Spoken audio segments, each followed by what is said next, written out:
This is Daniel Warren Johnson, creator, writer, and artist of the book Murder Falcon, and you are listening to Southern Fried Geekery. 1, 2, 3.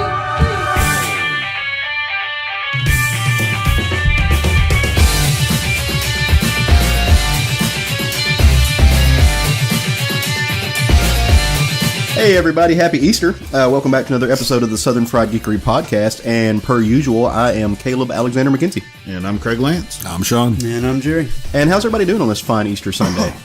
I'm here. Did you find any eggs? No. Get visited by any bunnies? Yeah. Have any Ishtar sex? No. No? Well, it's disappointing all around. Yeah. I have to work. I also had none of these things. I have to work too, later on. So if you need me, come visit me at Cabal Comics, and we'll find some Easter comics. I don't have together. to work, but I slept like garbage because I was thinking about the Easter Bunny from the Holidays movie anthology. I thought you were thinking about what happened to you in your game last night. Oh yeah, that too. Yeah. Pathfinder was scary last night. Yeah, Craig wanted to kill us all. Were there rabbits? No, but there should have been. Should have been. There were giant Easter plants that beat the hell out of them. Easter plants. Danger floofs. A lot of people, or a person rose. Yeah, someone was brought back from the dead. So Did he hang out for 3 days? I don't know. We'll see how it works. All right. Well, this is not a diatribe on Easter and the many things that you can do with Easter and nerd culture. This is the Southern Fried Geekery podcast, and welcome back to another exciting episode. This is episode 68. We're encroaching on the 70s. Sex number. Almost. Oh, well, 70, yes. Yeah, I guess 72. See where my mind is not.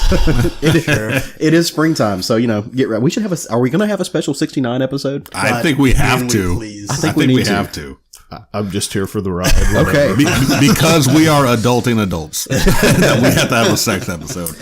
But this is going to be more of a comic-themed episode. So last week we chatted about some news. Next week we've got some listener questions coming up. And it's going to be fun times. Fun times all around. But if you want to see what we're getting into during the week when we're not recording a podcast, you know where you go? Somebody tell them where to go. Tell them. Facebook, Twitter, Instagram. That's true. All of those places. All of the SFG sites that Spotify. we have.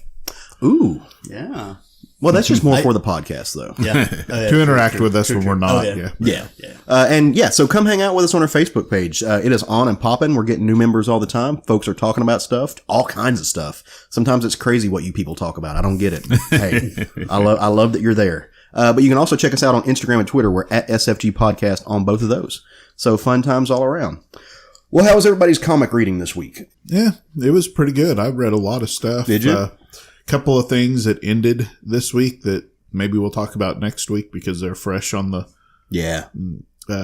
No Road Home and BPRD both ended this week. Shuri also ended this week. Did it? Mm-hmm. Oh wow!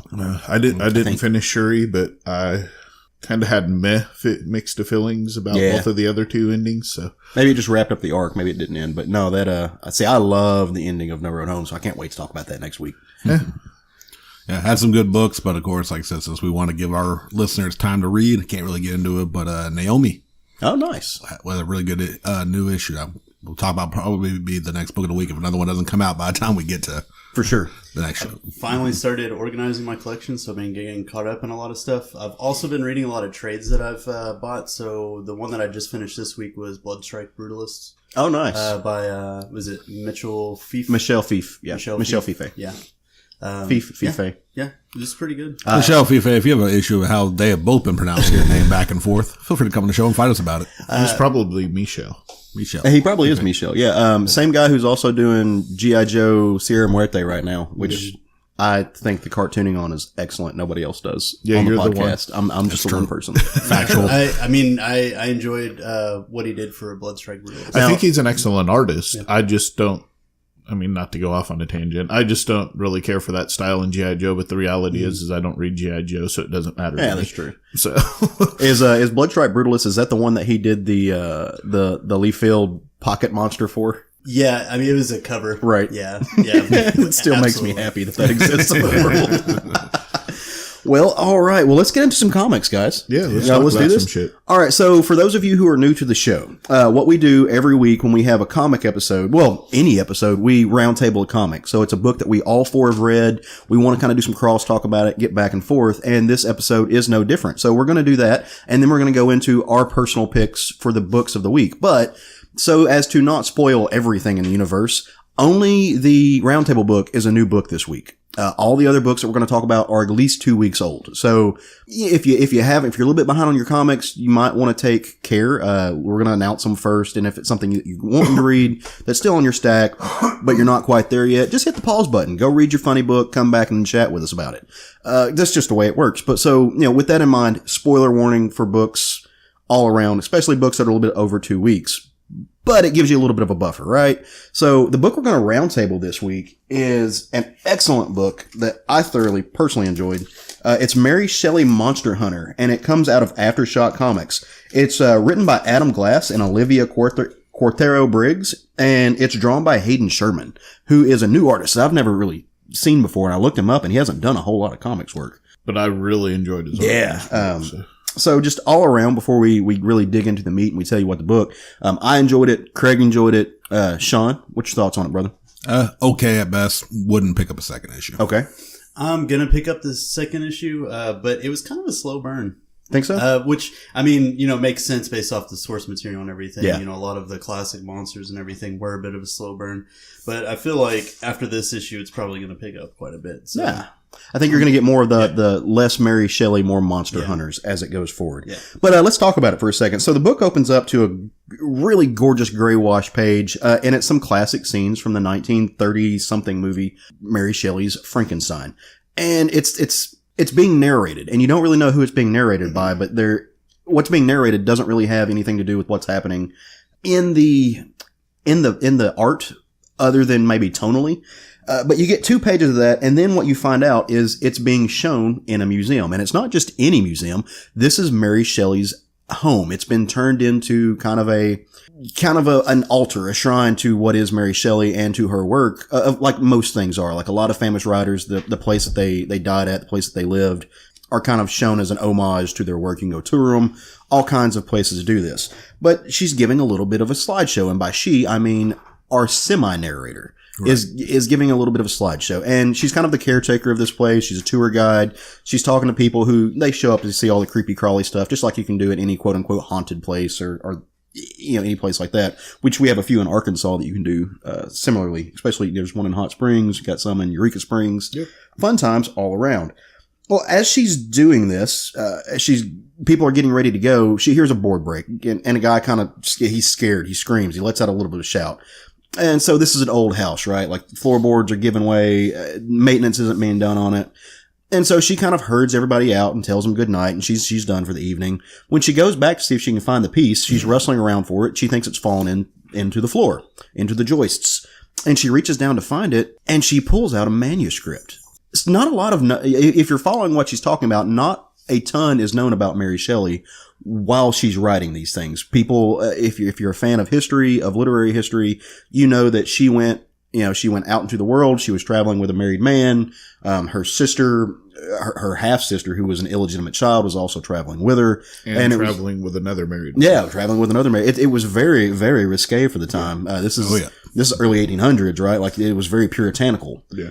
And so there's this idea of like a lost diary or a lost manuscript of her travels during this time. No one's ever found it. But that's what she pulls out. Apparently, Mary Shelley has hidden it in the floorboards. Like you do. Old houses, you go, look, if you're ever in an old house, go check the library first. Old people love to hide money in books. I'm just saying. And if you do that, I get a 10% finder's fee because I told you about it. You hide money in books, right? Is that what you're raising your hand? He just called you old. Old man. Dude. I thought you said yeah, and you raised your hand. I was going to start. When's the next time you need me to house it for you? So, shots fired. A murder's going to happen. Wow. I'm just going to sit here and shake my head like the old man I am. Don't you shake your finger at me, I'm going to sit at my bench and feed my birds. Yep. But so she starts, our character starts reading this, and what you get here is a story within a story. And so this starts going back, and it goes back in time, and what you realize is that all along, this has been the opening to Mary Shelley's diary that she's reading, which kind of threw me off personally, because I thought once we went to the scene in the present that our narrator was going to be our tour guide. It's not. It's Mary Shelley writing. Right. And this is right before Mary Shelley is writing her Frankenstein novel. She's doing all kinds of stuff. They're living a very avant-garde lifestyle. They're traveling with some very, very famous poets. just all kinds. Like these are the swank, the elite of the elite, the starving artists who are going around doing all kinds of stuff. And they've rented a country chateau for the winter. They're going to stay in the winter here. They're all writing, doing all kinds of stuff that you maybe shouldn't be doing, quote unquote, if you're them. They're having a lot of parties. And so at one of these parties, a kind of national figure leaves, and he leaves drunk. Apparently, drinking and driving a carriage is just as bad as drinking and driving a car, because this dude wrecks his horse and dies. And the next morning, they wake up to yelling and screaming, and they're being evicted. Right? So the guy who owns the property manager, is just kicking them out. He's like, I knew I shouldn't have rented to you guys. You're a bunch of heathens. All of this debauchery going on inside this house is no good. Get out. Because of you, one of our national figures has died. Yeah. Because their bad behavior is certainly what killed them. Right. Yeah. It's all their fault. But it's that mentality. They're bad influences, of course. And so as they're trying to figure out where to go, because they can't get back to London because there are no roads at this time. They're snowed in. They're going to die. They're going to freeze to death. A kind of shadowed, cloaked figure comes along, and he's like, "Well, hey, time out. Wait a minute. No, how about my masters actually sent me to come here to invite you to the house upon the hill." And he's like, this is suspect, to say the least. Like, this is some shady business happening. He looks like somebody who, keeps dead bodies.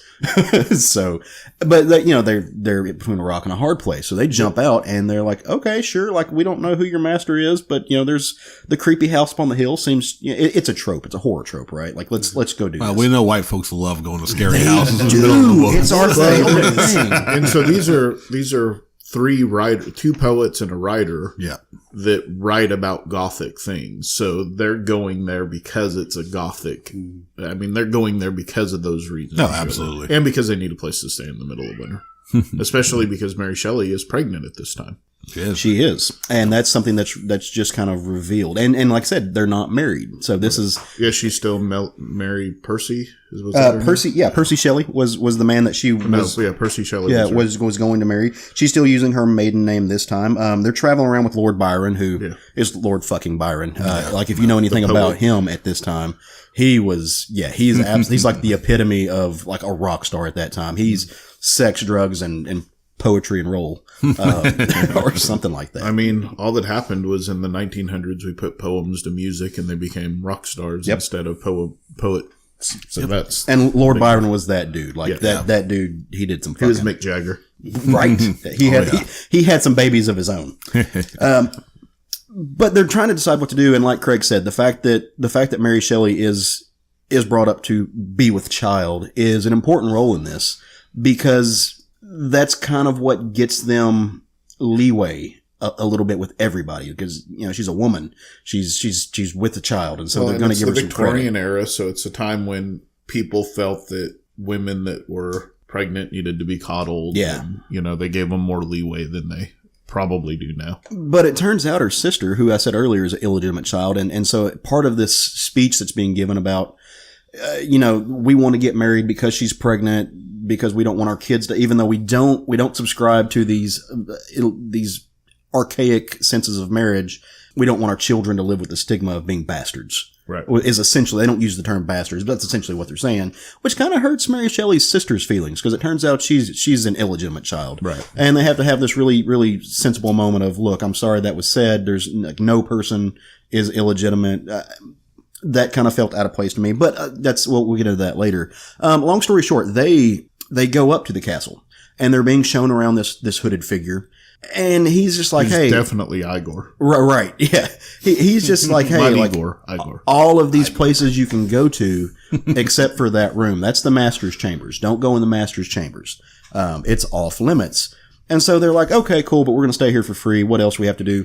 They get bored, as you might do in a place where there's nothing to do but read and talk, and you're with the same people every day, and there's no electricity.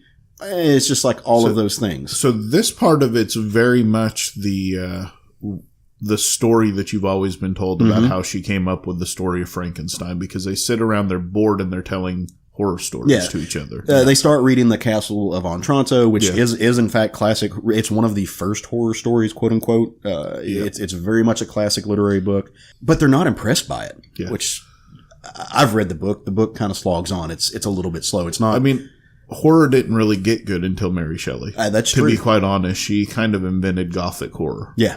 And from that point on, it changed and became what we know as horror today. So, Lord Byron, or it might have been Percy, I need to go back and check, puts out a challenge. Yeah. He says, we're all writers here. None of us are impressed by this. This is slow. I don't care if it's classic literature or not. It's boring me. Let's all write. We're all gonna sit down and we're gonna write a horror story. And whoever writes the most horrific story, whoever impresses everyone else, you win.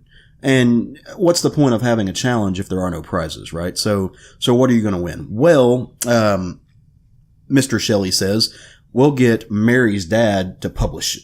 Like whatever you write, whoever wins, you get published, which is a big thing, right? If you're a writer, you want to get published. But it's really not that impressive because Mary Shelley's dad will publish anything, right? Like he's just he's putting out the Penny Dreadfuls, which were called something else before this time. But he's just like that's just common stuff. That's not a challenge. What else are we going to get? Well, Lord Byron pops up and says, well, I'll give you my boat. Lord Byron is kind of known historically to be a sailor. That was something that he really enjoyed. It was his pastime. And he, because of his wealth and his prominence in his field, he had money. And he was able to commission the building of a really, really nice vessel. And that's what he's saying. Hey, if you win this, I'll give you my boat, which is a big bit. That's like today. It's like, no, I'll give you my Bentley. That's a big dick move. Right. Like, not everybody can do that. Well, even in today's terms, if somebody says, I'm going to give you my sailboat. Right. I mean, that's not anything to, whether you're a sailor or not, that's an expensive item to give away for a writing contest, basically. I still want a Bentley. Well, I mean, whatever, but yeah. And so that's the challenge. Well, while all this is happening, things are getting spookier and spookier. They're getting creepy. They're getting eerie. All of these epitaphs that we like to use for the things that go bump. Very I would say Victorian finding Gothic. a fucking severed foot out in the middle of the fucking woods is creepy. Yeah, Mary Shelley's walking along the path, and like Jerry says, that comes along, there's a toe sticking out of the snow. And it turns out, there is a disembodied leg. And so this is weird. This doesn't happen every day. So they go and what do? You talk to somebody. You call the authorities. And he's like, so we've been having some thefts at a morgue, which actually is not uncommon for this area. This is when medicine, at the time in this era, it was illegal, I'm fairly certain, to experiment or to use cadavers. A lot of places had laws against it because it's how you spread plague. It's how you spread pestilence. And so They're was also religious very reasons. God. I was going to say, yeah. you don't mess with the body once it's passed and buried in a Christian burial. Medicine was still up and coming.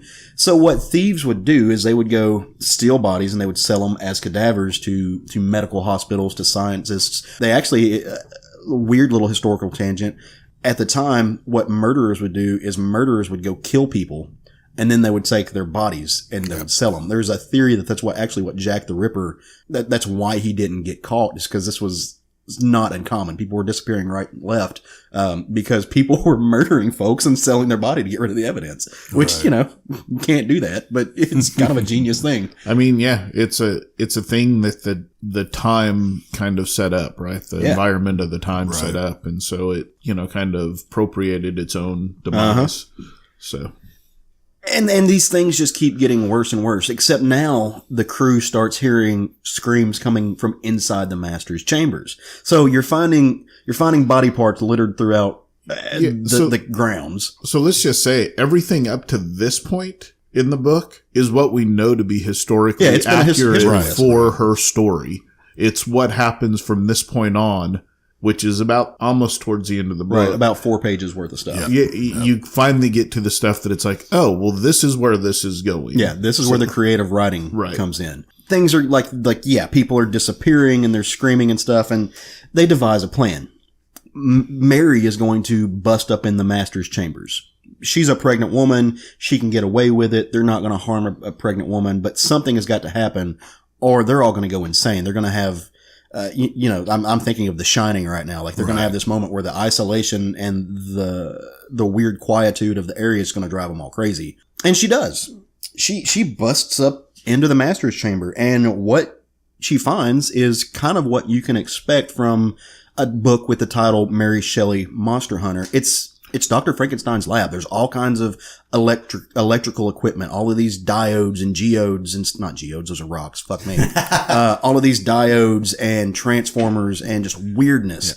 Yeah. And also a bloodstained table. Like there's some nastiness happening here. Yeah. Stuff being hanging out in jars is just weird. Yeah. And all of a sudden, out of nowhere, a man pops up and grabs her by the throat and starts throttling her. And it's the guy that wrecked his horse. I'm going to say wrecked his horse because that sounds better than wrecked his carriage. It's this guy that de-weed himself off of a horse. I played Red Dead Redemption 2 and you wreck your horses. And died. It's this national hero. And so she's just like, hey, no, Johann, which is his name. I've never heard of this guy. This is where I'm a bad English student. But she's like, you're supposed to be dead. Why are you animated and choking me? And all of a sudden the guy just, you hear blam and he's been shot. And from out of the corner, you see Dr. Frankenstein holding a shotgun, or this era's version of a shotgun might be a musket. I don't know. Yeah. Be busting caps with muskets and shit. It's in the 1800s. They probably had by that point. Probably a old school double barrel, I think is what it was. Yeah. Well, they started repeating riders started becoming common just after the Civil War. Yeah. But I think that was probably, I mean, I don't remember, but you're probably in time frame. Kind of yeah. Anyway. And it's Dr. Frankenstein, except this is not your mama's Dr. Frankenstein. This is Dr. Victoria Frankenstein. They've kind of gender swapped Dr. Frankenstein, who's doing these experiments. And that's kind of where the book ends. It literally says end of book 1. That's how I know it ends. I'm not that clever.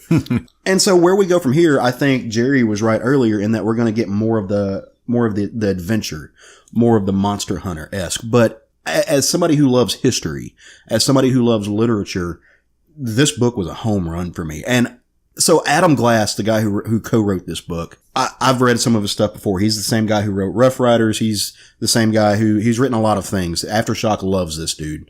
And he knows his history. He does a lot of research into things that are historically accurate, into the lives of the people, to throw in those little details. Incredible amount of fun. Yeah. So, if you don't know the story of Mary Shelley, this is a very good place to learn the story of Mary Shelley and how the book Frankenstein came about. If you do know it, the first 3/4 of the book is going to be kind of as Jerry said, a slow burn for you, leading up to what actually happens in the book. Yeah. Because you're going to see how she came up with the story for Frankenstein in a way that we didn't ever know. I mean, of course, this is all creative writing and it's fiction, but it's kind of great because you have 3/4 of this book is nonfiction.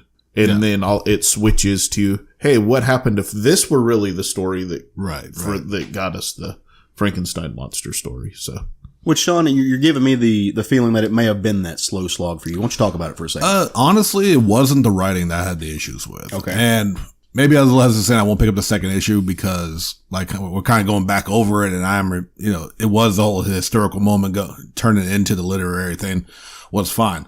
The art is what was killing me the entire time. And crazy. Not the pencils. Yeah.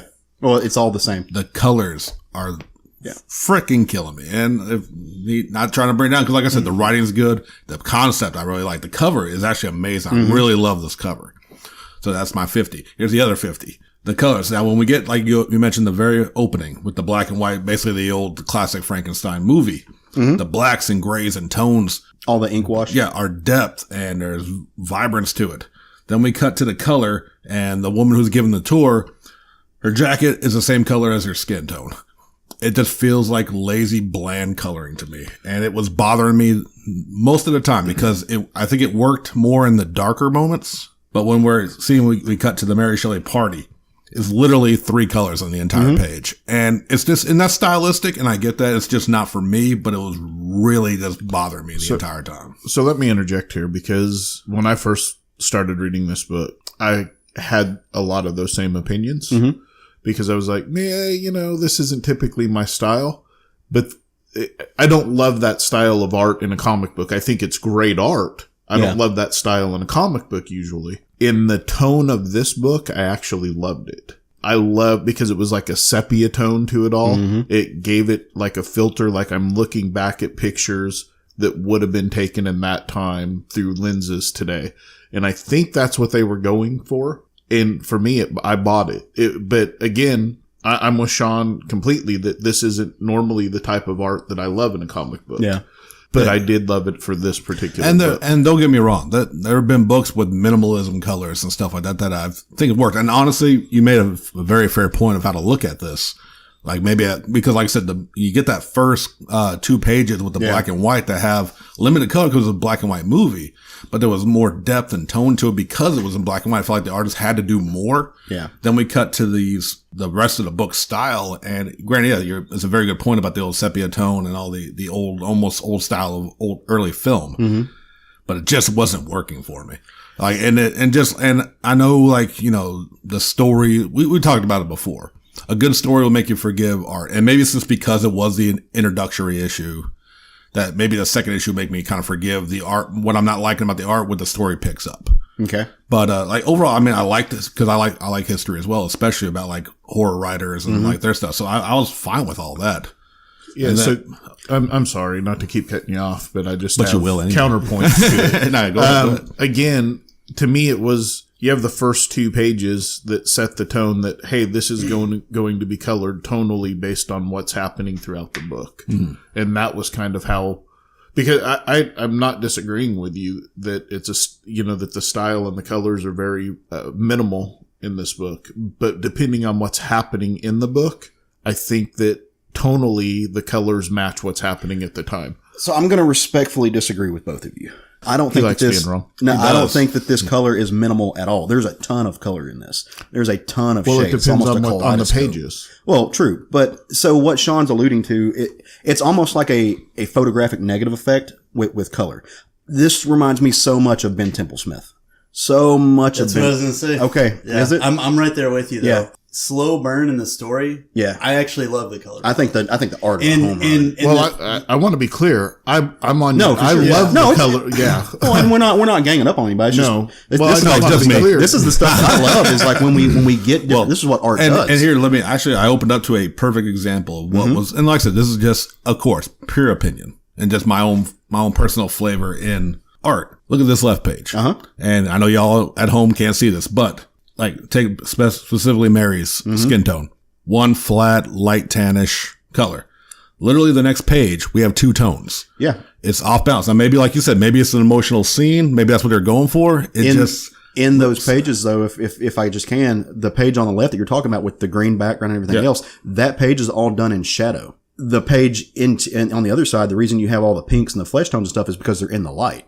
There's so much of that is done to set the mood. That's what I was trying And to also, say, I to want be to honest. throw out there a lot of the green background stuff that I don't know that you like. A lot of it is to set the tone, but so much of it is done in green because of Frankenstein. No, like, I mean, I'm picking up on Yeah, those. for sure. I understand those little subtleties to it.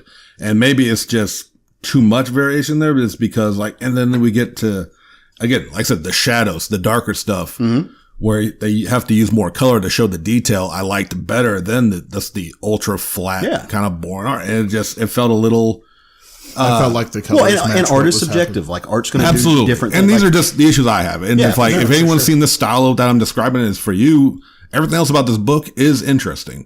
And like I said, I may have jumped the gun a little bit about saying maybe I do need to give it a second issue to see if the story will pick up a little more. Cause like I said, the ending really got into what it's going to be about. And it might make me, my issues with the colors and art, I can forgive that if it starts picking up. But like I said, I need to see the rest of the tone. Well, Because, no, like I if think- it was a pure, like the beginning is a biographical part of it, which is also interesting.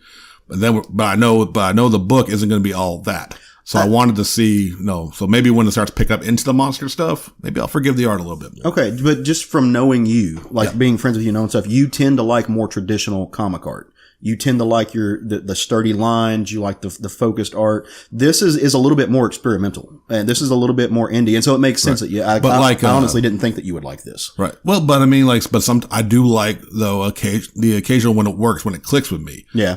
When it goes like Riley Rosmo's, oh crap, now I'm going to forget it. Jared, the one you put me on, Deathbed. Yeah. Thank you.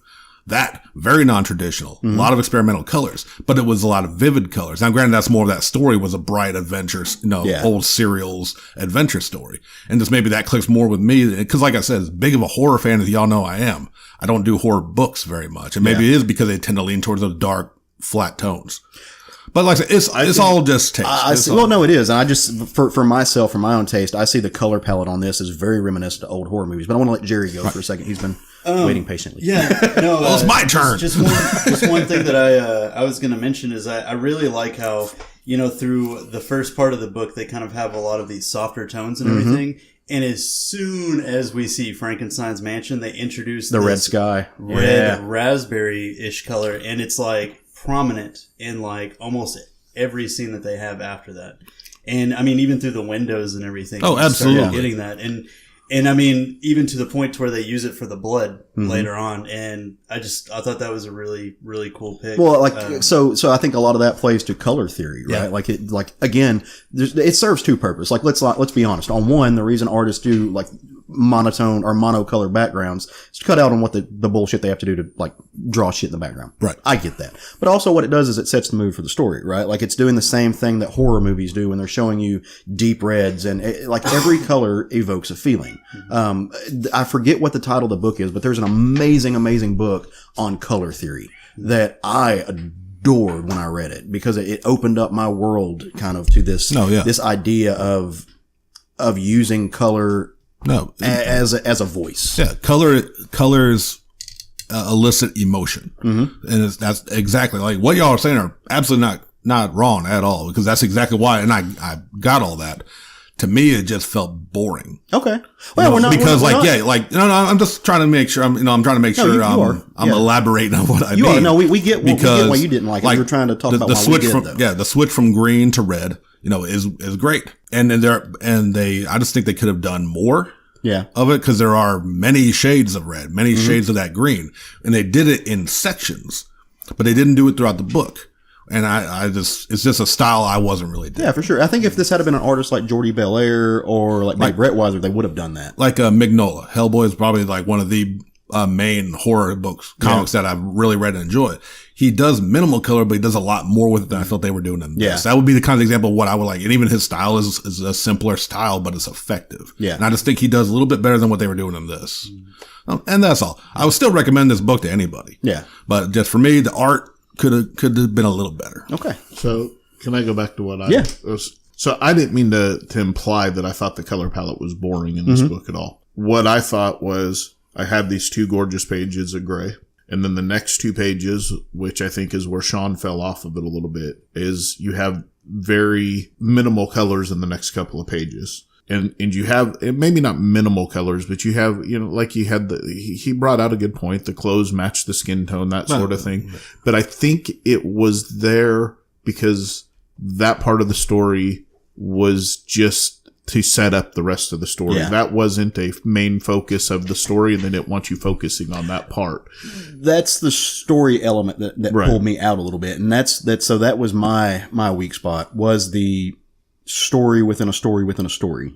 How you're jumping to those three spots. And so then it goes to, okay, she finds the book and now we start getting the story. And to me, that's when the book came to life, both colors, art, and story. And I'm sorry. No, absolutely. I'm not trying to harp on it because I'm not trying to like this. I'm not shitting on this book completely. Just there was just some because, like I said, it was still a good read. Just the art bothered me, and it was just like even from like seeing the woman explain what I mentioned, like her skin and her jacket are the exact same color. It just felt kind of lazy. Even into the first the dinner scene where they're all sitting around, and you literally see everyone's outfit is either the same green, same blue, or same gray or tannish tone, and that's all I mean. Yeah, I get it. But like, get it. and if it invoked a different emotion, different feeling, and brought you into it more, great. And that's maybe the intention that I just didn't pick up because, admittedly, I don't always read deeply into that kind of stuff. But going from like say the cover, which had a lot more of the multi tones of those same basic colors, into that beautiful black and grays for the movie, into that, it just kind of like. Kind of hurt me as an artist a little bit, I guess you could say. It kind of reminded me like how you feel about that is basically how I felt about Sharky. Yeah, because so many of those scenes were just almost one color, just different shades. Yeah, and I mean I don't know that one didn't necessarily do it for me, but like you read Cowboy Ninja Viking, right? Yes. Yeah. Yep. Also Riley Rossmo. So yeah, that was he did each issue of that in almost one color, right? Yeah.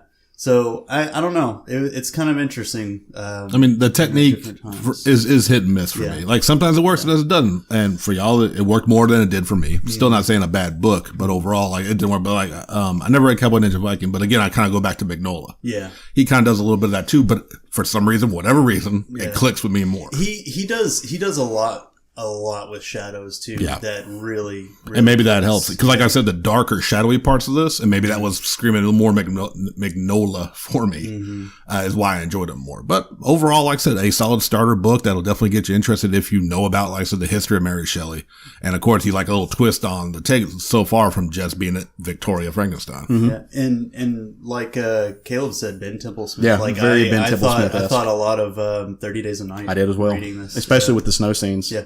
So to be honest, 30 Days a Night is not my favorite book. For sure. And a lot of that has to do with the art in it. So I can see how come Sean and I lead a little bit more this way. And to be clear, I love the art in this book, but because at first I was that same way and it was like, so I can see because it's just not my style. I think very few people do it really, really well. Dustin Wynn does it really, really well. A little bit, yeah. There's a little bit of wind. I saw that too. Yeah, and where it's kind of, I'm going to call it sloppy pencil work, but the colors kind of bring the art back together. Well, it's I call it a sketchy style. Yeah, it's not sloppy. Really loose. It is. And that, well, like I said, the pencils, the line work, which I think specifically, because it's all the same artist doing the colors and the pencil, I believe. It is. Yeah, I had nothing wrong. The line work, the stylization of it, I was fine with. Like I said, just for some reason, the colors just really rubbed me the wrong way. That's fine. Well, hey, like I said, art is subjective. Absolutely. It should evoke emotions from you one way or the other. Oh, absolutely. And that's what good I wasn't art bored does with it the entire time. It was just I was reading it and I'm digging it. I'm just like, man, I wish there were more tones like in these other pages were in all the pages. That kind of a thing. Okay. Again, so I mean, for me, Absolutely. me personally, I think it's very striking. I think it's doing exactly what it needs to do. But so I want to go back to the writing for a minute, though. The opening couple of pages, I honestly didn't need, and that's just me. I wish that this story had have just led off with the Mary Shelley story. I didn't need and I'm sure it's going to come back into play later because everything does. I mean, you don't put a gun on the wall in the first chapter unless you're going to shoot it in the fourth. That's just what you do. Theoretically, yeah. Well, yeah. But I just didn't like. I get the opening to the film because you're playing with a legacy here, and that's what a lot of it's about. I just didn't need the now part, the present part, where they're in the quote unquote museum to tell it. To me, when you go through 3 different parts within 6 pages, which is essentially what they did. You got 2 pages of movie, you got 2 or 3 or something pages of we're inside the museum setting up that storyline. And then you get the rest of the book in another storyline. Like I said, you're getting a story within a story with a tangent. And I didn't need all of that. I get that 100%. Why, how we do that. I kind of liked it because I've never read Mary Shelley's Frankenstein, but I believe, and I haven't watched the movie adaptation, which I know isn't 100% accurate to the source material either in a very long time. But I know, I'm thinking that one might have at least, but I know, like, say, Interview with the Vampire, how it starts off with someone kind of like, it's that introductory thing. It's kind of a classic movie way of bringing it in. It's literally called, it's titled Story Within a Story. It's a very classic trope for those things. I dig that with the horror movie aspect, where it is like, let me tell you about what happened and then you get the flashback. I kind of felt that, but I understand exactly why, like, you didn't care for that aspect. See, I would have been okay if it had just been, here's her diary and I'm reading it and now here's the story. Right. The rest of that, I'm with Caleb. It was not needed. Now the little cool scene at the beginning, the black and white, seeing the movie kind of portrayed, I'm okay with that too, but it really wasn't even needed for this story other than to say, oh, this is what you all know. This is going to be the real story. Which it was its intention, I'm sure. Yeah. So, as far as the story for, it being a slow burn, I felt like we could have, I know we had to be like, okay, these are what, the novelists, like elitist type people do, where they sit around and drink their brandy. Literature with a capital L. Yeah. Yeah. And I'm like, I feel like we could have taken a few, like, less panels of that to describe who these people are and why they are and stuff. And maybe spend a little more time in, Frankenstein's castle. Maybe more weirdness from that would have done it a little bit more for me. It's a setup book. Yeah. Oh yeah. It's a setup with like, you can kind of tell. And the other thing too, like, not a whole knock on it too much or anything, but it did feel like all the slowness about it was because like, it kind of felt a little, I'm going to say forced. I don't know what the right term would this be. Right. The reveal that it's a female Frankenstein. I feel like that's the entire reason they wrote this book the entire way. Cause they're like, we're going to get them at this last page. You got to have that last page. And it's like, that was the whole basis for it. Let's slow up everything to reveal it's a woman Frankenstein. And like I said, not forced, but like you can tell that was their whole motivation. And I don't think it really worked that well. Here's the turn. I think that's basically it. Like I said, overall solid book. And I mean, like I said, it really felt like, one of those older, horror movies where you've got a lot of build up and then like, towards the middle or, 2/3 through the movie is where you get all of your action and what the story is going to be about mostly. So here's where I'm going to disagree a little bit because that's apparently what we're doing today. I don't think that the turn was that it's a female Dr. Frankenstein. I think the turn of this book is the fact that Mary Shelley actually lived the story. Right. And it's not her imagination. Yeah. No, I mean, I think that's the overall theme, but I just believe like the slow burn, the slow introduction, all that, we're just like, That's the cliffhanger. yeah, Right. Yeah. Like, so that's the setup, but the hook is female Frankenstein. Cause it just felt very much like blam, Like, and that's See, how they did it. I thought the hook happened when she walked down there and saw the bodies. You're like, that ooh. it was, well, okay, but to be fair, we all knew what was going down whenever she went to Victor Frankenstein or Frankenstein's castle. We all like knew like, okay, this is but I mean that's fine. Well, I get what you're saying. I think what Yeah. Craig is saying is he was yeah. he was maybe expecting this to be what inspired the story versus oh shit, like there's actually a psychotic doctor who's bringing Right. bodies. I think I knew what the story was, but because I've read the or the solicitations, Right. But I think if you don't know that and you're just going in, you're going to think, oh, this is going to be a historical take on Mary Shelley and how the story Right. came to Right, be. right. which I would be completely down for. Right. I agree. absolutely. What do they call that? Historical nonfiction or whatever. Yeah. To me, though, the turn is that, hey, not only did she write this book, but these events really happened to her, and that's why the book's so great. Yeah. Or events that she took, and I think what we're going to find out is because of the time she lived in, that she changed Victoria to Victor Frankenstein because no one's going to believe a mad scientist Absolutely. woman of that time. It evokes things like the film Shadow of the Bat. Yes. Which is Which is fantastic. Yeah, it's one of my favorite. It's second only to the film that it's Nosferatu. Yeah. And my book on horror books. And Willem Dafoe is a fucking god. Which again is the same. It's the same story. Hey, we're going to film this thing, but we're really going to get Dracula to play the character of Dracula.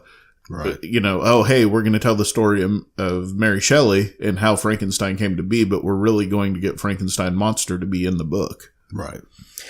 So, all right, well, let's wrap this up on this one so we can get to our books of the No. week. But do we just want to, hey, we can do a whole No, we're episode good. of fucking Mary Shelley. I'm down. that was also Craig's book. Let's goddamn go. He's gonna have to Well, hey, carry he's the over one. Craig is actually, if you listen to the last episode, Craig is the one who suggested us pick. I mean, Jerry and pick I up this almost book. got in a fight about it before the show. I know who would have won that fight. But so let's talk about adding to our pull list. Now, I think it's safe to say we know that Sean is not adding this to his pull list. Yeah. I'm not. Not because I didn't enjoy it. I think it's a great book. So I've got a set number of books right now that, like, if I add one, I have to take one away just because of budgetary reasons. This isn't enough to knock off any of the other books, especially in my quote unquote non-superhero categories. So I'm not, but I loved it. Like, Now hats Caleb off. can read books while he's working at Kapow. Right. So It's great, isn't it? this is definitely going on mine. I would say for those people that are in Caleb's situation that you're budgeting how much you're buying, Aftershock is really, really good about trade paperbacks. And they come out almost immediately following the last, like within a couple of weeks of the last issue. So wait for the trade if that's your thing. But if you're interested in, for me, again, going back, Mary Shelley is the godmother of modern horror. Yep. Without Mary Shelley, you Absolutely. don't have Stephen King. You don't have any of the modern horror people that are out there. You don't have modern movies that follow. She is the godmother of it all. So to me, to get this story, it's like, I'm good with this. Right. Won't be picking up. A big part of it is actually budgetary issues. I would at least give it a second issue otherwise, but I will happily borrow anyone who buys it. At least, because I do, like, I think it's worth at least giving it a second issue to see. But again, I'm kind of in Kayla's spot. If I do pick it up, I have to drop something. Yeah, for sure. But I will give it a second issue. But like I said, budgetary is not enough to make me want to pick it up away. But I'll gladly borrow one if anyone picks it up. And I won't add it to my pull list, but I will buy the second issue. I think guess Sean's gonna borrow my second issue. That's fine. I may At least cheat. curious to see if it gets better, issue. or I'll just pull a Caleb and just loiter around Kapow and read it off their shelf. Hey, I'm not loitering. I'm employed now. I've loitered long enough. You're just stamp on Bro, it. I've worked there too. It's the same fucking thing. Matt liked it. He put a paycheck on it. Right. Hey, Matt listens to the show now. I know. Don't give the secret. See what happened? I got us I took one for the team. I bent over and got us a new listener. All right, Sean. I hate leading off on a book you didn't care about. So why don't you tell us a book that you really did dig for the week? All right. My book. Sounded like he did care about it though. Well, he did. He had feelings. He cared. I had feels. Like I said, didn't hate it, just didn't like the art. But my book of the week is Lollipop Kids number 4. Quick recap. I feel responsible for this. You are 100% responsible for this because Jerry put this book in my hands and I just fucking fell in love with the book. Long story short, in case you haven't heard any of our early talks about it, these are kids that fight monsters in, I think it's Asbury Park, one of the major parks in New York, that have been going on for generations. And we got 2 siblings, which you find out in the beginning of this, that, main kid Nick finds out that his sister Mia, who had gone missing, he thought was dead, is alive, but she's part of the Lollipop Kids, who has their inherited weapon that every one of them gets from their, because once you're a kid fighting the monsters, once you get so old, though, you forget all this happens, and your weapons and all your skills get inherited by the next generation. It's a very cool concept. But we get the meeting of the siblings who are now, you got 2 siblings that can both inherit weapons. But Mia doesn't want Nick because Nick's not the hardest kid to grow up in Brooklyn. But he wants to do this because by this issue, he's already seen some shit. He knows their monsters are real and he kind of wants to get involved, but his sister ain't having it. So as they're dragging them out, and I think so far we've already seen some basic little monster like trolls or something like that they've already kind of encountered. They had was it a werewolf in the first issue? Yes, yeah. Werewolf has been a little bit. Yeah. This book took a hiatus, forgive some bad memory. But get some sibling arguments. You see another guy named Serial Killer who's known because he only eats cereal, which, that's just the way to live. Not if you're lactose intolerant. All right. But they're taking him out the park when suddenly all hell broke loose and we get witches. And I mean witches. Pointy hats, black robes, flying on broomsticks, one shoving an apple in one of the kids' mouths, are attacking the Lollipop Kids. And we're revealed as the lead witch, who's wearing much more fancier robes and kind of dressed in medieval kind of English attire, is saying that she is going to rip your souls into pieces like you did your pathetic dead mother. Speaking to Mia and Nick. So we've already got some history here. Kick over to reveal that she is Morgane Le Fay. Which I'm like, okay, yes, they're bringing in King Arthur stuff. So I'm already loving this even more. Long history about just the war between little kids and witches, which if you know fairy tales, witches love to eat these little bastards. So you can tell it's been a long ongoing war. And explains how the last generation, which is Nick and Mia's mother, who was a Lollipop Kid, had took him down. Oh, actually, and the father was involved too, but I don't remember them really mentioning him in this fight. Basically, brings how she got locked down by him, and it's just a big, like I said, they kind of this book really brings into the war of the witches and the Lollipop Kids, which is great in my mind because, as like I said, classic literature. Old hags are known for eating these kids. So, and you get to see a bunch of the kids finally breaking out with their different individual powers. Very cool battles going on. And the witches are just scary as all hell. From just looking like old crones to straight up start looking like demons. Morgan Le Fay is the badass witch that she was in the King Arthur tales. And the Arthurian legends. Yes. But it's a lot of back and forth between her and Mia especially, who's getting down with her Viking axe, which was her inherited weapon. Cutting off Morgan's hand, and they she finally gets the best of her. But that's when Morgan reveals that the witches aren't alone, that they have united into an army of monsters. And what you get is if you've seen Monster Squad, yes, picture that, but shit your pants levels of a Frankenstein, a creature from the Black Lagoon, a Medusa, a Cyclops, mummy, where you just see a horde of bad and a great, I want this page. Yeah, I want this art. Awesome. To be revealed that there is going to be a lot more shit going into this. And the kids are like, yep, gotta bounce. They have to leave and, Mia explains that they got to go find another weapon that's hidden called Caliburn.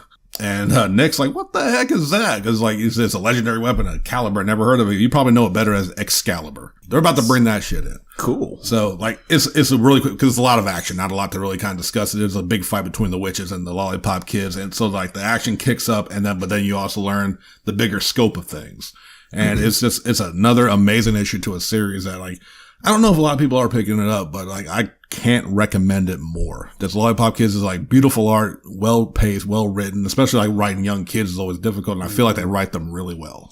Well, and the great thing is I think this was issue 1 was one of our roundtable books, and we talked about the fact that Adam Glass and his son are writing it.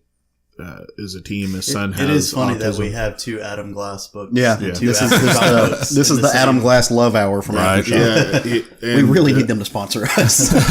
Well, the crazy thing is when we get to mine, it's going to be the 3rd Aftershock book when we get to my book. Nice. Hey, and rock on. It doesn't always have to be the big 2.5, if you want to call it Image half anymore. But you know, like or the big 3. It can, Yeah, it's the big 3 at this point. right. Yeah, so Lollipop Kids, my only issue with it at all is that it's taking forever between issues. And because of that, I kind of lose interest by the time the next issue. Now, when I read the issue, I'm like, I'll pump for it again. So I'm kind of thinking I'm going to wait for it to finish and read it all at once so that I don't have that kind of there was wave feel to it. There was Sorry. a multi-month wait between, I think it was 2 and 3. I want to say 4 came out a month after 3. It did, So okay. hopefully they're back on track. Cause I agree. Cause like we didn't get to talk about it for a long time. And even like I mentioned, my memory on the first couple issues is old. Cause that was damn near middle of last year. I think when it came out that issue number 1 came out the same time that issue number 1 of Sparrowhawk came out, and that was a 5-issue It's been series 6 or that's 7 completed. months, yeah. Yeah. So Can we start calling it the Doomsday Clock effect? Can we coin that term? I mean, the Just call it reality Doomsday is Clock effect? that Doomsday Clock's another one. I love the book. I love what they're doing with the story, but it's coming out so infrequently that you kind of That's east sad. of west. Well, and we kind of talked about what it could be slowing Doomsday Clock as Yeah, the for sure, finale there's- and stuff like it that. may be whatever they're unintentional. doing. There's Right. reasons within DC that's happening. So I But think yeah. I actually understand part of why, and this hasn't been confirmed, but part of why this book, the schedule, Lollipop Kids? part of why it's coming out so infrequently is that Adam Glass, and we've talked about this before, I think, on the show. Adam Glass is writing this book with his son. Right. All of it. So his son is, what? Did you just say that? Oh, my bad. Sorry. Hey, did you know he's also writing with his son? I'm sorry. dude. But I mean, so his, It's okay because I'm right there with you, and I never heard him say that. Yeah, Wow. yeah. And I've So- actually I listened to you, Craig. I didn't check out this time, which is really weird. No, this is just me being like disgruntled inside. I love you, He Caleb. didn't even realize it at that one moment where he just started looking into the corner and blanked out for a second and missed it. Welcome to my life is like this sometimes. All of this stays in. You're hearing things. Oh no, this is yeah. to my ears now. But so But yes. Adam Glass's son is. I think I read that he's He's dyslexic. autistic, isn't he? No, not autistic. Oh, is Dyslexic. it? Yeah. Okay. But so part of this is around like his schooling and Okay, stuff like that. So okay. that's why. But he wants to continue like letting his son have an input in the actual writing process. Right. These are all stories that they came up with together. Yeah, I think they sit around and this is like, okay, you want me to tell you a story this is what I heard. I don't know if this is true, but it's, they sit around like, okay, it's nighttime. Let's go, I'm going to tell you a story to put you to bed, and he'll tell part of it. And then his son will be like, oh, well, then this happened. And so they're writing this together Right. as they go. So it's an amazing concept, and I love it for a son. And it's working well because this is a damn good book that I highly recommend. And like I said, hopefully like I said, it was only between 2 and 3 where we had a really long gap between them coming out. Cause like, I feel like 3 wasn't that long. It was about a month ago. So hopefully it'll stay on track. If not, pick it up and trade. Cause it's going to be a damn good read. Throw that trade in somebody's Easter basket. That whole concept of writing it with your kid kind of reminds me of there's this artist on Instagram, and basically what he does, he's like this like fucking amazing artist. I really hate that I can't remember his handle on Instagram, but he'll take his kids' drawings and do them Yeah, I know you're talking about. with I've seen his him. style, and Right. it is He does that in anime really or cool. something like that. Is that the guy I'm thinking of? It's all anime style. I don't know if he's like an animator or anything like that. Yeah, I think but that he I draws his kids' yeah. pictures in anime. I think I've Yeah. seen it, if Yeah. that's who it is. And Jerry, your boy Jeremy Hahn does this as well. Yeah. So I didn't realize this until about about a month or so ago, but the kid in the realm, Yeah. that's his son. Yeah. Like straight up, that is his son. He was wearing the shirt from Bad Karma. Yeah. Yep. And he had him at, I think, one of the Kansas City conventions, and they were signing books together, which is fucking dope. That's Yeah, awesome. I love it because Jeremy Hahn is such a family man. His kids are always at the show with him. It's pretty awesome, and his kids are involved in what he's doing. And at the one, I think maybe it was C2E2. His son was doing sketches for people. Was at he? the show. That's awesome. Yeah. But yeah, if you want to get kids reading put out comics written by kids. Who knows kids better than kids? That's a good concept. Truth. Yeah, but Lollipop Kids, like I said, I haven't read this issue yet because it was like You're not to the L's yet. actually that was in last week, so I was just kind of skipped over it. I think I'm going to wait till it's finished and Gotcha. read it all at once. It was reread. Or at least the story arc. Yeah. Hey, have you read Hellbillies? Yeah. Hillbillies is pretty good. Oh man, remember when you guys started making that joke? Yeah. Lollipop Kids is going to be the new Hillbillies. It's gonna be.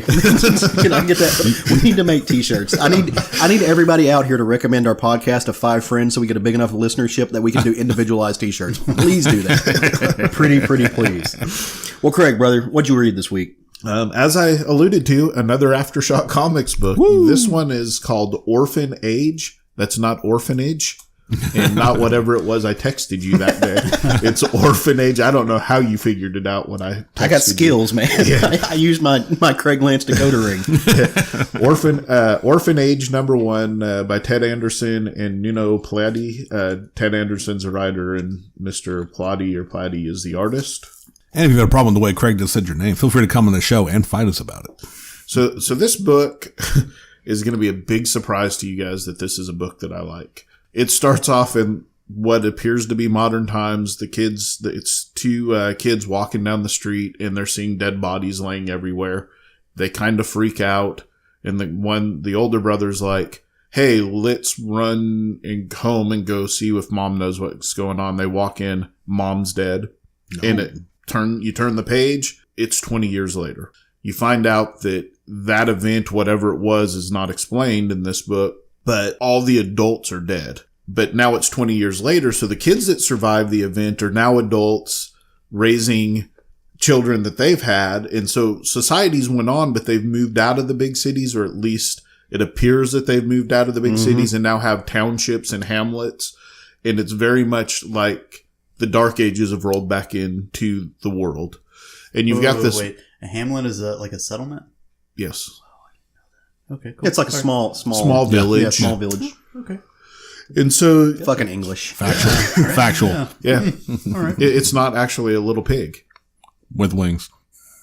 Okay. I was going more with the, the literary sense of Hamlet, but Oh, You mean the Yes. literature of Hamlet? yeah, literature. more But village, in less the- Shakespeare. Yeah. Yeah. So I'm with you, bro. Yeah. I'm with Okay. I got you now. So yeah, they're living in this little community outside, and in the background of the community, you can see high rises and skyscrapers. So they're just right outside of the city that they once lived in. You don't know yet what forced them to move out, because obviously, if you had access to all of that, why would you move outside of town unless there's something still going on in town? So the guy's out, the mayor is out hanging out with his daughter, teaching her how to ride a horse. And they get a message that he needs to be back in town. There's a guy who showed up in town and has been shot. It doesn't say it, but I believe that this guy is going to end up being one of the 2 kids at the beginning of it. They patch the guy up. He wakes up and he's like, oh, we got to go because the new church is on the way. And apparently we find out that the new church is a group of religious zealots that are showing up from township to township and saying, you either join us or you die. And the guy's like, well, we can't leave. There's too many of us. What are we supposed to do? And the guy's like, get your guns. Let's fight. Well, all of our hunters are out gathering food. So yeah, we have guns and we have people that can defend us. No one's here. Come to find out, he tells the guy, you can take one of the horses, get out of here, but I need you to do me a favor. And then it cuts. The guy leaves and takes the daughter of the mayor with him. And I'm not going to tell you any more that happens with it because I want you to read this book. Mm-hmm. It's really a good book. Obviously, the orphan age is, going back to the fact that you're now living in a time where an entire generation or 3 generations of people were wiped out and you were left with 1 generation to restart the world. The art in this is really, really good, especially when you're taking something and you're mixing medieval times with modern times. So you have people that are living in like this medieval town, but they're wearing modern clothes and things like that. So it's almost realmish, but less fantasy, if that makes sense. Makes sense. It's more grounded in reality. You just don't know what the cause of the event was yet. The story was really good. You had drama, action, suspense. You had all these things going on in the first issue of a book while it sets up this whole bigger story arc that's going to happen. Nice. I'm totally in on this book. So Very cool. Very cool. Yep. Nice. I haven't read this yet. I need to. yeah, you really should. If you need to borrow mine, that I may have to do. Well, let me see if there's any at the shop today, and I'll try to sneak one in. Okay. It's Easter. Nobody's coming to buy comics. I don't think. Probably not. I'm surprised he's even open because I think in past Easters he's either closed early or Yeah. closed altogether. I don't have anything going on today, and he asked me if I wanted to, and I was like, "Yeah, sure, why not?" I'll take the money. I need I need the credit so I can trade him my time for comics. That's essentially what I do now. Yeah, I remember those days. Yeah, fun times. So I'm gonna break our Aftershock. What? How theme dare you? We have going on here, yeah. But the book that I'm going to talk about is a Image #1. It came out a week before last. I think so. Yeah. Yeah, Fair Lady. Mm-hmm. It was fucking great. Mm-hmm. So it's written by Brian Schremer, illustrated by Claudia Balboni, colored by Marissa Louise, lettering designed by David Bowman. They had a case file in the back that I'm going to talk about later by Jamie Coleman. The whole setting of this story, they've got a little paragraph here that I'll read to kind of set the scene. In the aftermath of the War of the Harshland, there was no longer a need for a standing army. Former soldiers struggled to re-enter society. Some found employment, some turned to crime. Some became the first licensed investigators, the first fairmen. Jennifer Folds posed as a man to fight in the war. When she returned, a wizard hired her to oversee security at his tower. In her free time, she takes on the cases no one else cares about as the land's only fair lady. I mean, already you have this badass woman who, basically Joan of Arc at this war and, Mulan. Yeah. And she is basically a private investigator. She has this tall cat fellow with her named Oanu. I really like how it starts off. So they're, knocking on this door. This guy answers, and he's basically just telling them to fuck off. We don't, have any kind of constables or police or anything here. We don't fall in that jurisdiction. And then he fucks up and he calls Oanu a feline. And at that point, Jenner's like, "Oh, you had to say it." And he says, "Say what?" The next panel is him getting punched by a giant furry fist. And then that shows our cover, and it shows him flying backwards. So then we cut back to 5 days earlier, and we actually see this place. And this book does a fantastic job of setting the world that they live in and building it up. And they're at this place called The Field, and it shows the population 10,191. The cool thing about this, and this is something that I figured that they would show way later on in the book and zoom out of what you're actually in. This entire city is built inside of a giant dilapidated robot or alien or something of that nature. It is fallen and they have built the city in its remains. Yeah. Celestial. All right. Avengers did it. They stole it from Avengers. So we cut in, in this 5 days earlier. It just shows, and it's kind of cool because they name all of these areas, but then underneath it kind of shows where it is geographically on this robot. So they're in Bungalow Row or the left-hand east. And why does Bungalow Row sounds like someplace I would live in? I don't know. Yeah, basically. So they were pretty much given this PI job and hired to find this woman. Apparently she worked for some big business, took a bunch of money, and they're not getting it back. So she ran. So they're being hired to go and find her. They've find her residence. Whenever they get there, it's being ransacked by some thugs. There's a couple of lizard men.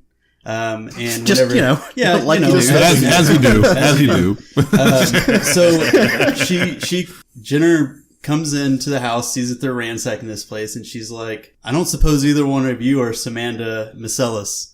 And they just kind of like look at her, and all they say are not home. And one of them starts approaching her and, tries to punch her, and she puts a spin on it and grabs him and puts him in like an arm lock and is basically twisting his arm. They, can tell obviously that they're outmatched. So she gives this signal to Owanu to basically follow them because they start leaving the house. That's whenever we pick up with this sort of page style, like almost monologue. And it kind of happens off and on throughout the book. It's a little more prevalent later on. The next 2 pages, the spread is really cool. So what they do is they do a white backdrop. They show the room from a top view, and it basically shows all the things that she's looking at. So you see, handwritten books, journal. It's like going through a thought process as she's looking at things. Like if you saw Sherlock with Iron Man. No.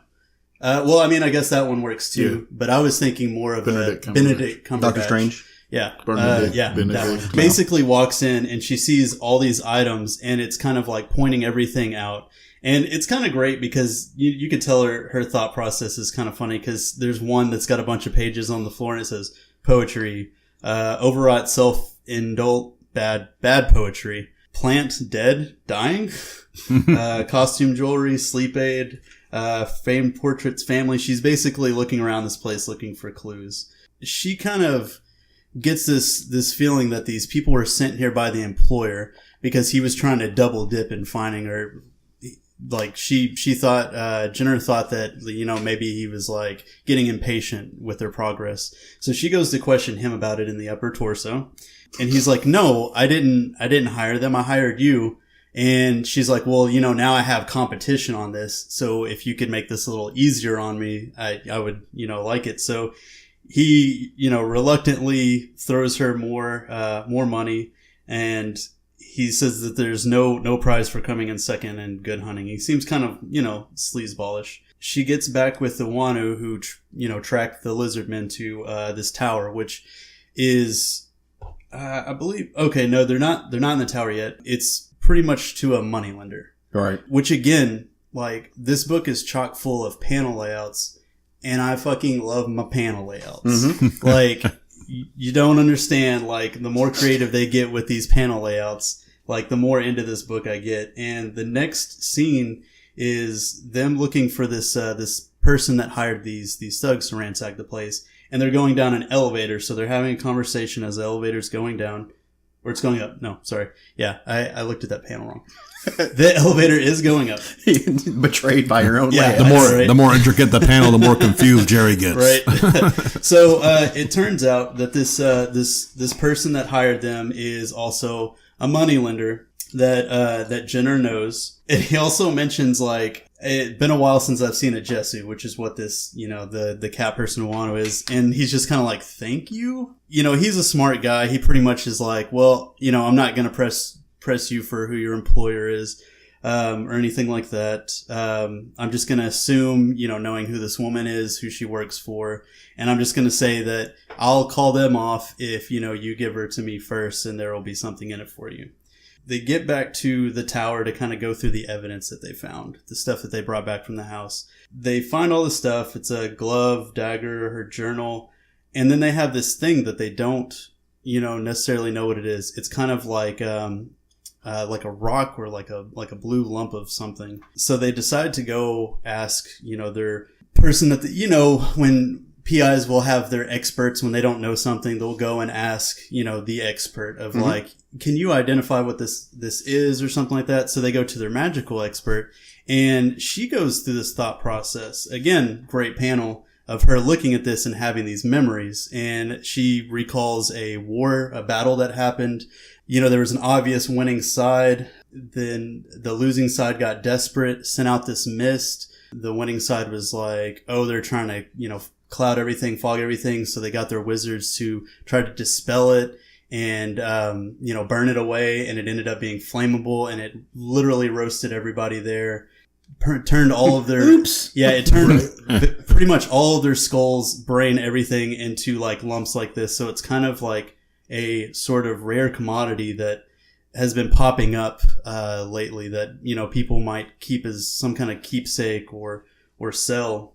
So they get to the point of like, well, we know where we can find somebody that trades these. So it shows them traveling on these. They look like almost like bear cats, something. And it's taken a few days. So there's more to this world, obviously, than just the city that they've been in. They get to this place called Nerol, and they run into this guy who has an octopus for a hat. Like you do. So, as you do. Yeah. It happens. I mean, if you live inside the torso of a giant robot and you're riding a bear cat, you get to have an octopus hood. I mean, my wife would kill them, but yeah, you're allowed to. Yeah. And it turns out he's kind of like a, trader for exotic goods. Yeah. They find out that their mark has gone to this place to get some money and to so she could get a location for a place that's unclaimed, and so nobody could come after her basically, and nobody would find her. They get to this place called the Unclaimed Territory outside of Nerol, and we pop back in with our first page that we get of the panels of them talking to this guy and him saying, calling Oanu that he's a feline and everything, and him getting punched. And then it's just so great. Okay, so you have five panels pretty much, and they're long panels, and it's a hallway scene, right? Mm-hmm. So this is like a cool thing where you would do one, in a movie, you would do one shot, right? The Daredevil shot? Yeah. Mm-hmm. And you basically have Jenner walking to each one of these doorways looking for Samantha, while in the background you have Oanu fighting this guy that was guarding the door. And I really liked it. And this whole time you see these little captions of what's going on in the journal. When she finally finds this girl that she was looking for the whole time, but she's just kind of like contradicting herself. She's got all this this makeup on, and she's topless, tattoos all over her body. She starts talking about these jewels that she has on, and that they protect her from prying eyes, from evil, from harm. And Jenner basically just snaps one off and knocks her out. Which then goes into, it seems like Jenner is going to put her somewhere in a safe place and hiding until she can get more answers about what's going on here and uncover more of this. It cuts to, the end of the book, is a scene of them all at a bar. And then you find out that all of the little scraps of paper that we've been getting this whole time were from Samantha's journal. So it's, the mystery is not over. Right. And then we get another good view of the field and how the map works, and it kind of points out a few different things like the Merchant District, Samantha's home, Huskers, the tower, and locales like that. And yeah, like I said, this book was fantastic. Really enjoyed the art. The story building was fantastic. Mm-hmm. The characters were really intriguing. And it was interesting because, you got the lizard folk, and then you got the cat person. So I kind of, wonder where this world was, before this war. I mean, obviously, it has the same struggles that every society has of people having their differences and then going to war and then a calamity happening. Right. Did you ever read Copperhead? I did. Did you? This book reminds me so much of Mulan meets Copperhead. Yeah. Okay. And yeah, I mean, because it kind of gives you this outer territory, and you get this cop with this, I guess, demi-human, right? Partner. You're just getting more of the backstory of the cop. Right. Whereas in Copperhead, you don't really know. It kind of the reveals backstory is the mystery, right? Yeah.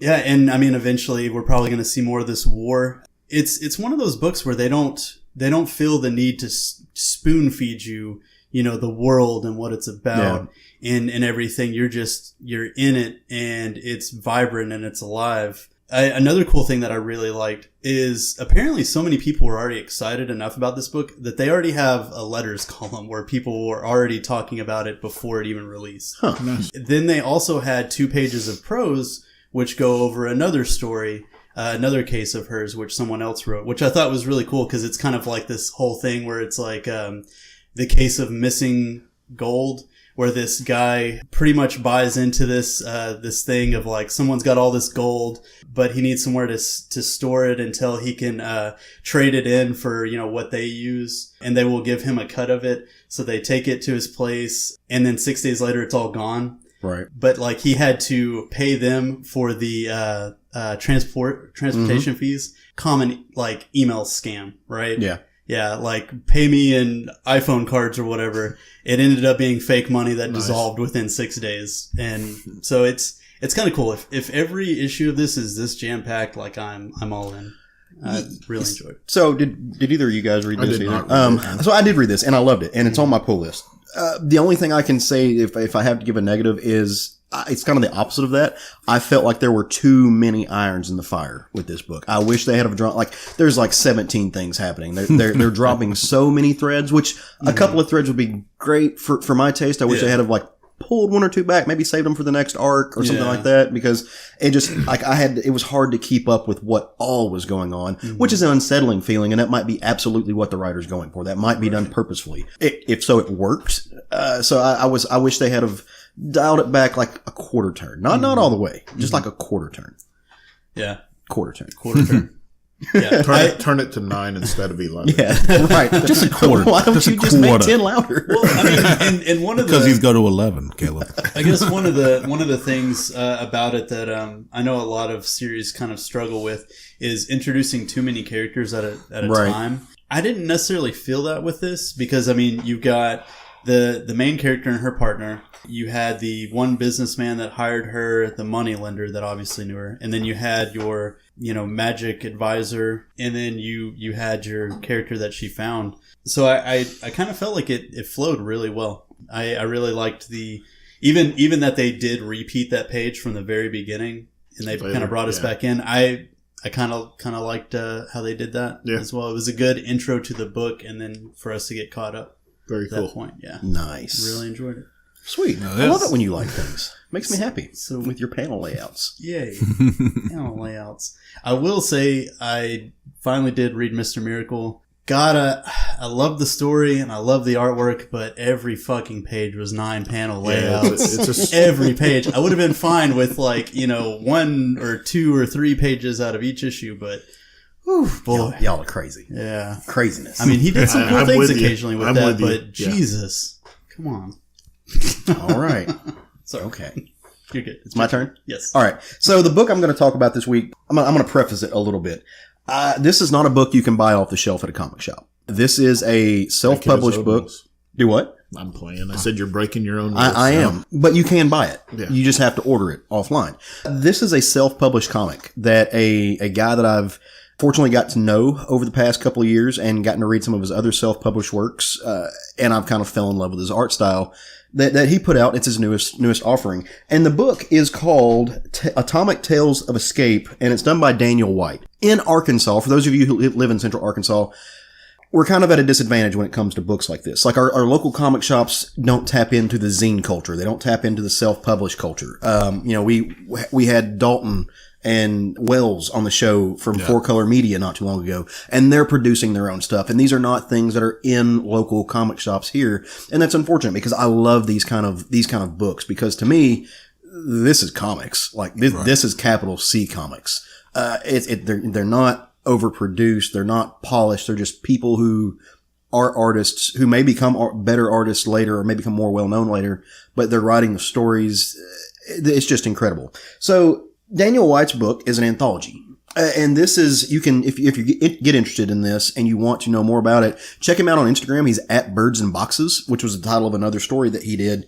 But it's essentially, it's an anthology that it's meant to serve as an inspiration to people who might want to do their own thing.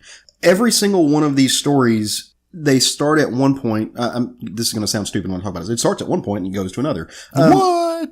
Every single one of these stories is thematically meant to to maybe drive you towards an action, or to maybe get you to understand that what you use of escapism can actually be a form of art, which to me is wonderful. That's great. So several stories in here. The first one, it starts out on a 9-panel grid. So good segue there, Jerry. But it's this guy, and he's pulling a piece of cheese off, and he's making a sandwich. He's making a grilled cheese. 9 panels eating it?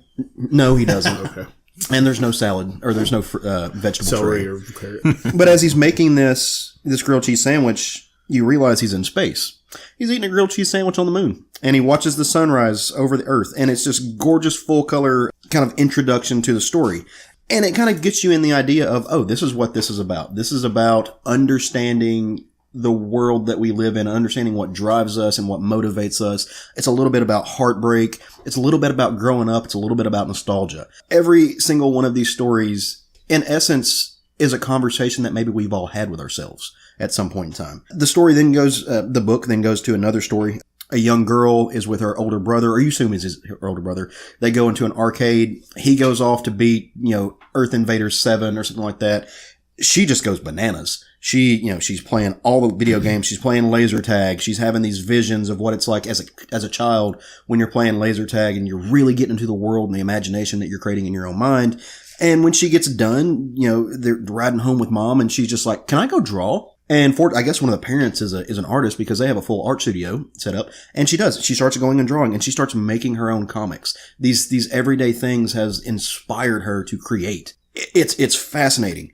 You get several stories like this. You get another story called Rejection, where this kid is he's a skateboarder, and this is the early 80s. And, he's riding his little, I think that's a beat up, Bond skateboard that he found in some garage. It's not great, but it rolls. He's into comic books, and he's into skateboarding, and he's just a kid.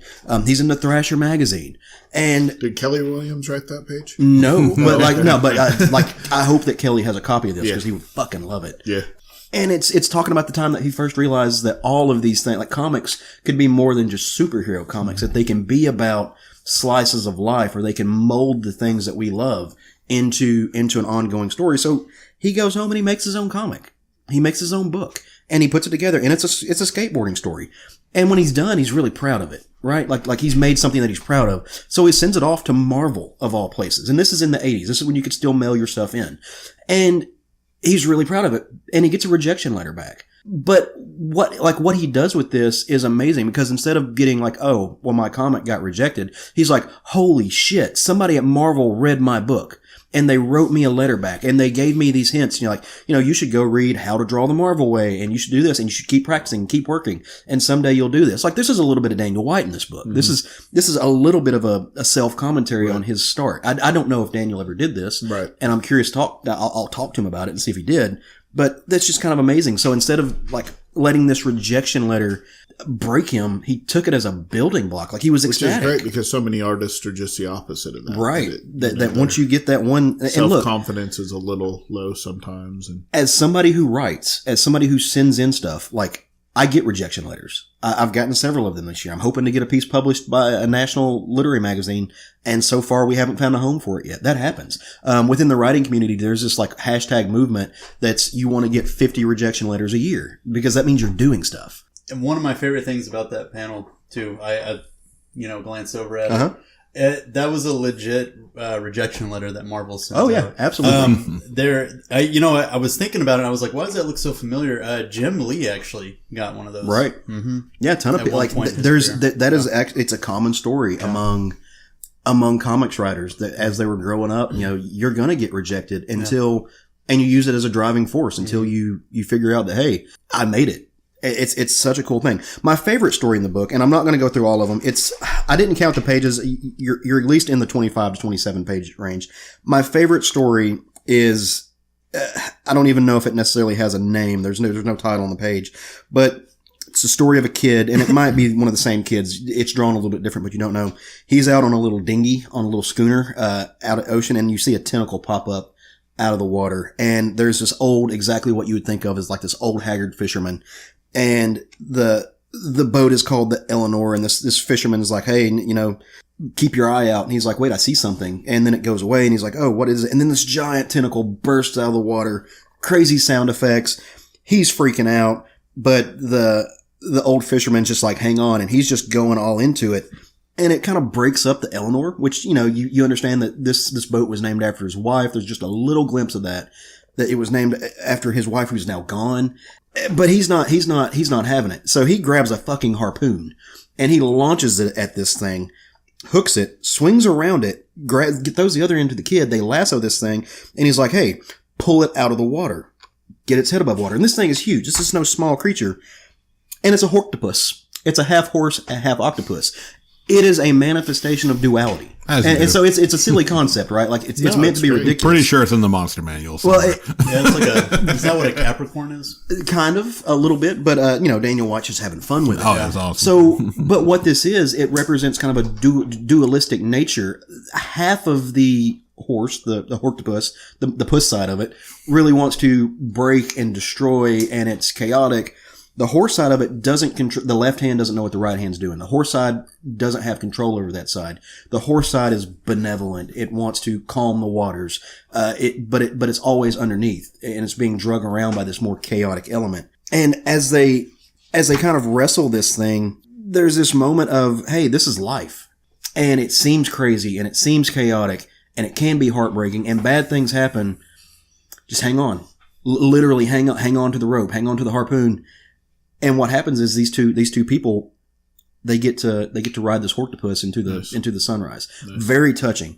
There's a shit ton of good stuff in here. I'm sitting here while you're flipping through it and talking about it, and I can see the artwork in it. And to me, it's a perfect example of how beautiful black and white comics can be.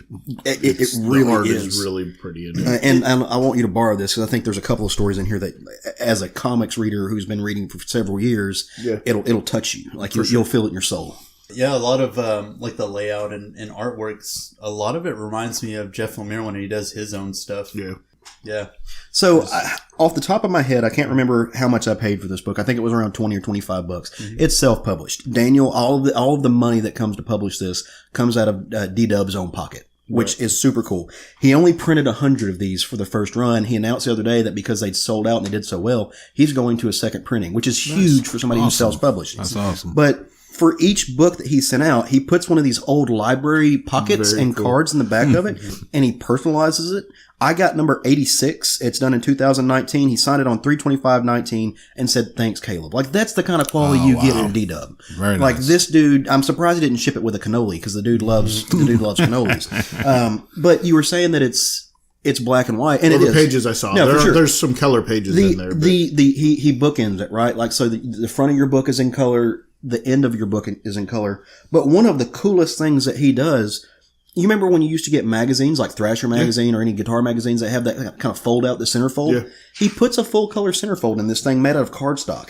And it's like a cover. It's like a pin-up. Cool. And it's marked, D. White proudly presents Pastry Age. And it's this, person with a domino mask, smoking a cigarette, pies all around. You got a cannoli with a cape on it. It's super cool. And if you're into the zine culture, if you're into these self-published magazines, and you should be, I highly encourage you to get into it because some of the best things you will ever read don't come from big name publishers. They come from people who are just fucking hoofing it. That they're grinding to get their stuff out there. Don't be scared to read independent comic books or independent literature or independent art or anything that's self-published because sometimes that's where you find some really good stuff. And so like in the cover of this book, it's actually got like two covers. The main cover is almost this cardboard cardstock, and it's just got a key on it. It's like a skeleton key, and it's treated like I don't even know what to call it. Almost like a treasure. This little gem of a thing. It's wonderful. Very awesome. Go to at Birds and Boxes and look up Daniel White's art. You can commission for it. He's got an Etsy store. I don't know when he's going to get the second publishing out. But it's worth it, guy. So while I was in Chicago, I actually went into one of the comic shops up there, and Daniel White I think he lives in New York City somewhere. I'm not exactly sure. The dude works for Peter Max, who if you're into like big art with a capital A is just, that dude sells paintings for thousands and thousands of dollars. But there was a little shelf there. They had an entire wall that was just zines in these little self-published comics. They had a little bitty Daniel White collection over there. And he's not even from Chicago. So that just made my heart just pitter patter. I'm so proud of that dude. And he's doing such good work. It's insane to not buy his work. So I encourage all of you to go check out his stuff. It's the hotness. And that's my book of the week. Awesome. It was good times. All of these books were good. I had fun tonight. Or today, this morning. It's daytime. I'm not drunk yet. Oh, okay. All right. So, as always, we are going to kind of close out our show by giving you guys some suggestions, some fresh picks for next week. Every Wednesday is New Comic Book Day. It's my personal favorite day. I'm never going to get tired of saying that. It's my favorite day of the week because that's when my new books come in. And so we, like good nerds, we have books that we think that you will enjoy, and we want to tell you a little bit about them.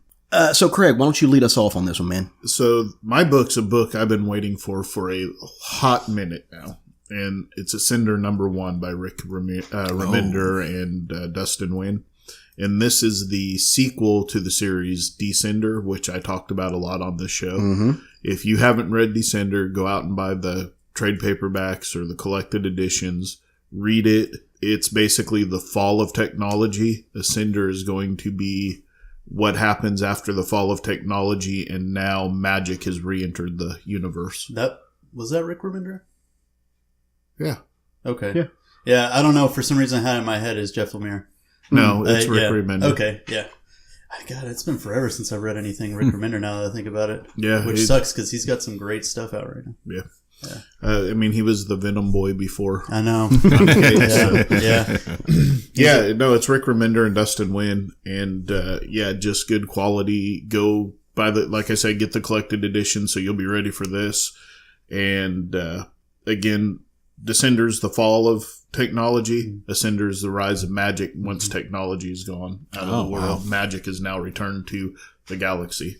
I think I'm probably going to go ahead and pick it up and start reading it from there, even though I'm not caught up in Descender. I think it'll be its own story. I was going to ask if, I think it's going to be its own thing. Yeah. That it'll be separate. So I'll have to get caught up on that Descender later.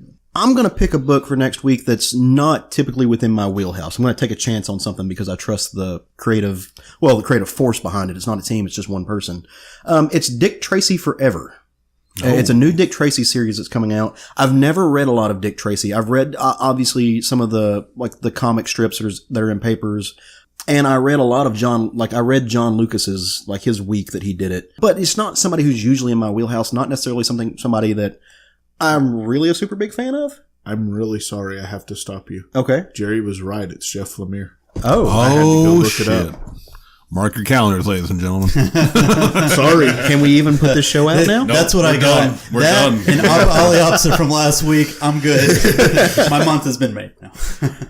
Okay. My bad. I am sorry. It happens. We read a lot. Sorry. Go on. Continue on.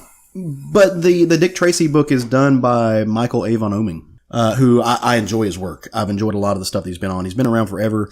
Interesting to see what he's going to do with kind of this almost.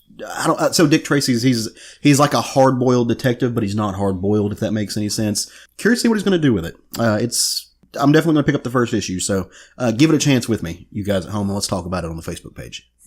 My book for next week is actually going to be Dial H for Hero, #2. Mm-hmm. Sam Humphries and Joe Quinones. Mr. Keonis, if you're angry with Jerry that said your last name, feel free to come to the show, beat him up, and then argue with the rest of us.